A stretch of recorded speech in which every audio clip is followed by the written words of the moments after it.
I used to think death was just silence, darkness, the kind you get when you fall into a deep sleep and never wake up. I never thought it'd feel like anything. I certainly didn't think I'd remember it. My name's Jack Carter. I'm 62 years old. I used to drive trucks for a living, long hauls, coast to coast. You name it, I've driven it.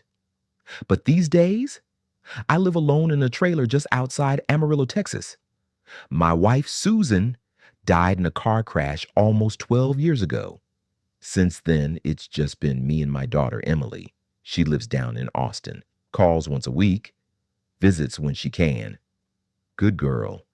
Too good for this world, honestly. Last fall, I was diagnosed with stage 4 pancreatic cancer. No warning. One day I had indigestion. The next, I was sitting in a doctor's office being told I had 3 to 6 months. Tops. I remember looking at the doc and laughing. Not because it was funny, but because it felt surreal. Like he was talking about someone else. They wanted to start chemo, said it could buy me a little more time, but I wasn't interested in living through tubes and side effects. I told them thanks, but no thanks.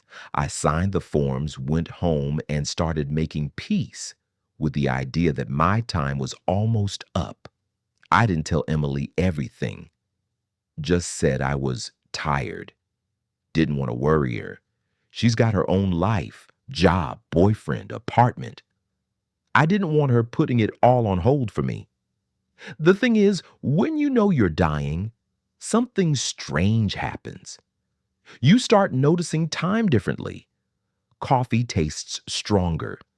The wind through the screen door feels colder. Every sound is sharper. Every second feels like a countdown. And yet, I couldn't cry, couldn't pray either. God and I, well, let's just say we'd gone our separate ways after Susan died.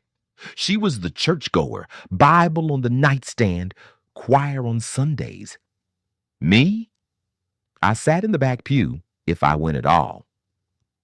After she passed, I stopped going altogether. What kind of God takes a woman like that at 49? Leaves a man to rot in a trailer alone with nothing but regrets and reruns? Some nights, I'd stare at the ceiling fan turning slow above me and think about what comes next. I didn't feel fear. Not exactly.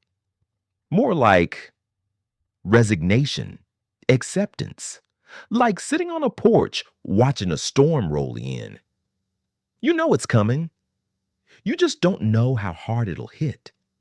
I started having dreams, strange ones. Always the same feeling. A hallway, a door, light spilling underneath it. I'd wake up sweating, heart pounding, like I'd seen something I wasn't supposed to. Then came the letters. I started writing. Not for anyone else, just for me. I wrote to Susan, to Emily, even to God, on nights when I felt bold. I told him I was angry, that I didn't understand, that I wasn't ready. But as the days passed, my body reminded me that time was ticking. I lost 20 pounds in a month. Couldn't hold down more than toast and black coffee. My skin turned yellow. My bones ached like winter had settled in my veins. And yet I stayed, alone, stubborn, in my little trailer. I didn't want to die in a hospital. I wanted to go out on my own terms, with my boots off, country music humming in the background, and the smell of West Texas dust in the air. I never expected what would happen next. It was July 22nd. I remember that because the heat was oppressive, pushing 90 at midnight, and the AC had given up 2 days before. My old fan creaked in protest as it spun sluggishly overhead. I lay still, sticky with sweat, breathing shallow and slow.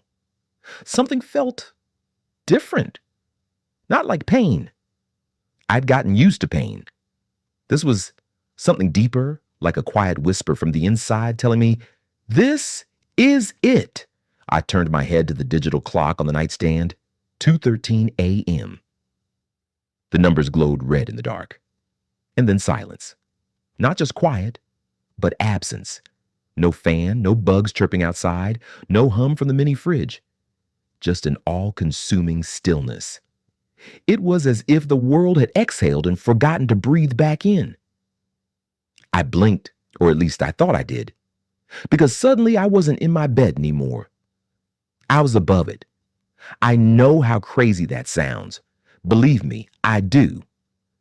But I was floating, maybe 4 or 5 feet off the ground, looking down at myself. I could see the yellow tint in my skin, the slack in my jaw, the outline of my ribs under my t-shirt. My chest wasn't rising. I had died. And the strangest part? I wasn't scared. I wasn't panicking. I was calm, clear, like I'd just stepped into a warm bath. I looked around. The trailer hadn't changed. Same peeling wallpaper, same crooked photo of Susan on the shelf. But everything shimmered slightly, like it was being seen through water. Then I heard something. No, felt something. A vibration, like a string being plucked somewhere deep in the universe. And then came the light. Not a tunnel, not a spotlight. More like a sunrise bleeding in from every corner. It didn't hurt to look at. It wrapped around me, through me, holding me like my mother used to when I was a boy with a bad fever. Shapes moved in the glow. Shadows at first. Then faces. Familiar ones. And that's when I knew. This was only the beginning. At first, the light felt like a blanket. Warm, weightless, comforting. But then, as my eyes adjusted, or maybe it was my soul, I saw that the light wasn't just light. It was presence, love, wisdom, peace. Everything that ever felt truly good was pouring out of it. Then came the figures. They didn't walk out of the light. They emerged. Slowly, gently, like old friends coming into focus. The first one I saw was my grandma Martha. She looked exactly like I remembered her. White curls, blue cardigan, that same little tilt in her smile. She didn't say a word. She just looked at me with those soft, knowing eyes and nodded. Behind her was Pastor Tom, the old preacher from my childhood. I hadn't seen him since I was 13. And yet, there he was, looking exactly the same. Bible in hand, suspenders, kind eyes. And then, Charlie Miller, my best friend from high school. He died in '75, hit by a drunk driver just weeks before graduation. I hadn't dreamed of him in years, but now, here he was, laughing that same ridiculous laugh, calling me Cactus Jack like he always did. It was surreal, yes, but also incredibly right. Like this was the place we were all meant to be. I looked down and realized I had no body, not in the earthly sense, but I was still me. My thoughts, my emotions, my memories, everything was intact. But more than that, I could feel others. Their thoughts brushed against mine like whispers. We weren't speaking, not out loud. We were just sharing. Then came the presence. Not a person, not exactly, but I knew. It was him, God. I didn't see a throne or angels with harps, but I felt a presence so vast and intimate, it made my soul tremble. He wasn't angry. He wasn't judging. He knew me.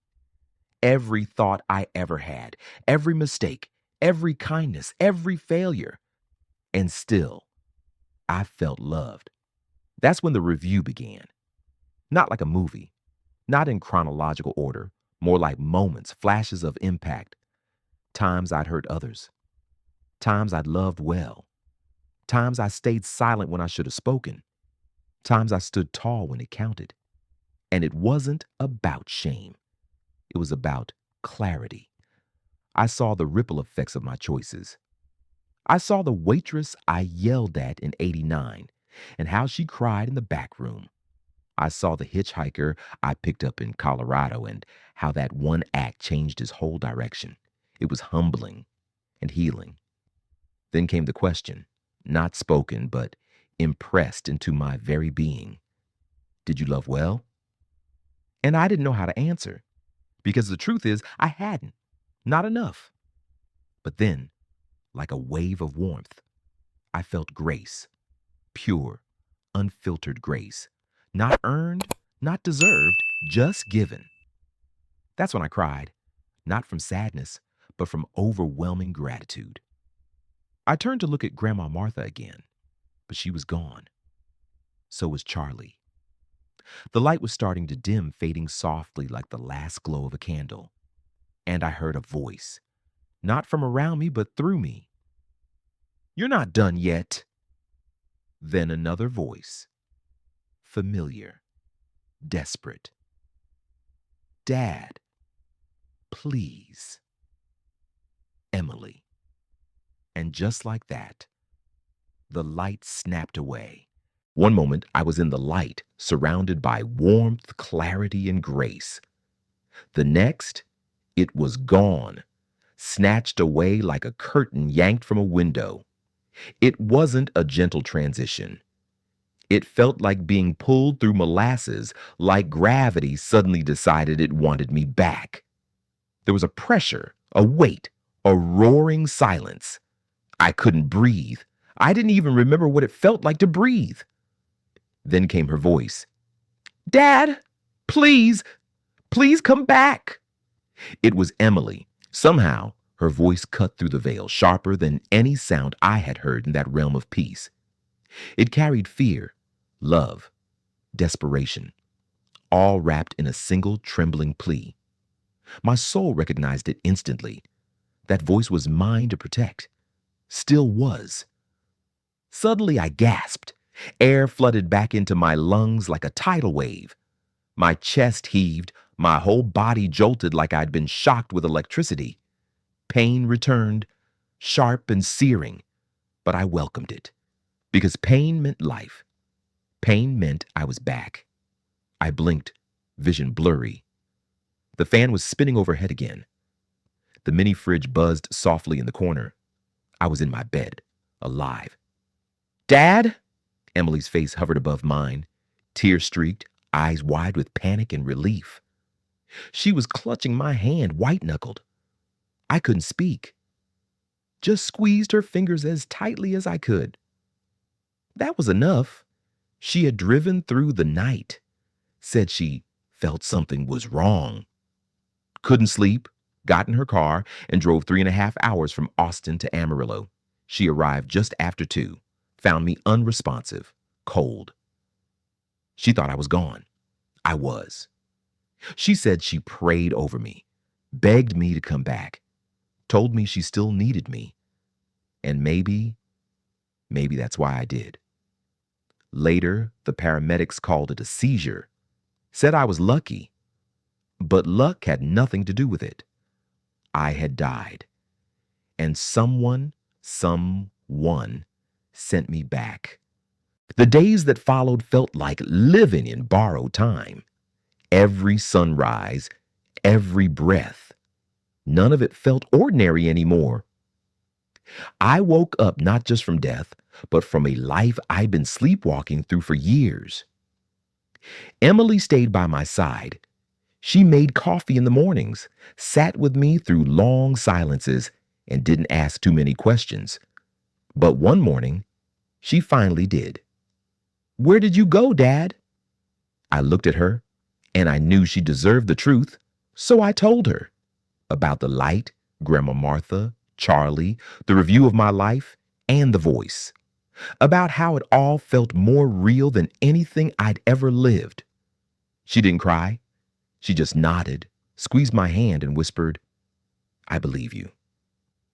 That changed everything. I started writing again, not just letters, but reflections. I called old friends, apologized, forgave, reached out to people I hadn't spoken to in years. Not because I was trying to earn something, but because I understood now what love really meant. I went back to church, walked in trembling, sat in the back pew again. But this time, I listened. I didn't find a sermon that changed me. I found stillness, and in that stillness, I felt him again. Every morning, I wrote down 3 things I was grateful for. Some days it was as simple as coffee's hot or Emily's laugh. Other days it was deeper. I'm still here. I know what grace feels like. The cancer didn't go away. The pain didn't either, but it didn't own me anymore. I wasn't just waiting to die. I was living, and I wasn't alone. Emily and I talked more than we had in years. We sat outside most nights, watching the sun dip below the mesquite trees, and planned for tomorrow like we had 1,000 of them left. But even if we didn't, we knew something now. Love doesn't end. It carries on, across distance, across time, across death itself. And I was ready for whatever came next. If you're reading this, you might be facing something hard. Maybe you've lost someone. Maybe you're scared of dying. Maybe you're wondering if there's more to all this than what we can see. I don't claim to have all the answers. I'm just a guy who got a glimpse behind the curtain, a moment in eternity, and came back with a story. But if you take one thing from my experience, let it be this. Death isn't the end. It's not a void. It's not a cliff we fall off into nothing. It's a doorway, a threshold. And what waits on the other side is more real, more beautiful, and more powerful than anything we've ever known on this side of life. I saw people I loved. I felt a love so deep and forgiving that it made all my guilt melt away. I saw the truth of my life, what I'd done wrong, what I'd done right, and how every moment mattered. But I also saw that we don't have to wait until the end to experience grace. You can feel it right now, in the stillness, in a child's laughter, in the way a sunrise can stop you in your tracks, in the hug from someone who forgives you, in the second chance you didn't think you'd get. God isn't waiting for you on the other side. He's here. Now, always has been. If you've been carrying guilt, put it down. If you've been afraid, breathe. You're not alone.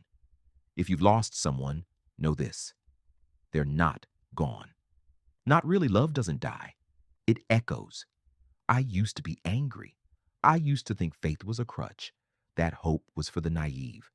But then I died, and I saw, and now I believe. I believe that life matters, that kindness matters, that faith isn't about being perfect. It's about trusting even when you don't understand. So if you're still breathing, you still got time to say, I'm sorry, to say, I love you, to make peace, to believe. Don't wait, because one day when you step through that doorway, you'll want to know that you lived with your eyes open, your heart soft, and your soul ready. You are loved, you are seen, and you are not alone. The letter was dated 3 weeks before he passed.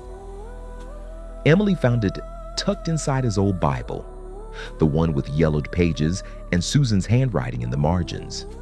She opened it with trembling hands, the paper soft and worn from where his fingers had folded it. Probably a dozen times. It read, My sweet Emily, if you're reading this, then I'm gone, at least from where you can see me. But know this, I'm not far, just beyond the veil, just behind the door. You gave me a second life. You gave me time I didn't deserve. And more than that, you gave me grace when I had none left to give myself. I've seen what waits on the other side, sweetheart. And I promise you, it's beautiful. It's not a place of fear. It's a place of light, of love, of wholeness. Grandma's there. Pastor Tom, even Charlie. They all said hello. Don't cry too long for me. Smile when you can. And laugh loud like your mama did. Because this isn't goodbye. This is just see you soon. When you miss me, look for the light. When you feel alone, talk out loud. I'll hear you. I'll always hear you. Keep your heart soft. Keep your faith strong. Love recklessly. Forgive quickly. And one day, when it's your time, I'll be there, waiting. With all my love, Dad Emily pressed the paper to her chest, tears falling freely, but her smile, soft and certain, spoke louder than any words. Outside, the wind stirred the wind chimes Jack had hung years ago. They sang gently in the Texas twilight, like a whisper from beyond. See you soon.